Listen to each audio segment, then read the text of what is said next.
ਬਿਨਤੇ ਅਮਰ, ਇਹ ਬਨੀ ਮਖਜ਼ੂਮ ਕਬੀਲੇ ਦੀ ਸਨ।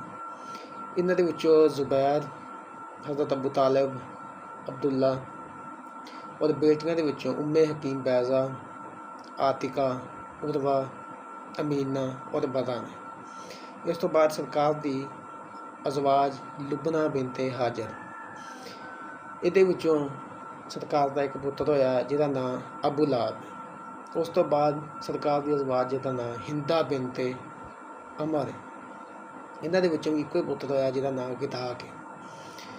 ਉਸ ਤੋਂ ਬਾਅਦ सरकार ਦੀ ਜ਼ੌਜਾ ਦਾ ਨਾਂ कतलाबा बिनते जनाब, ਇਹਨਾਂ ਦੇ ਵਿੱਚ दो पुत्र होए अब्बास और ज़फ़ार।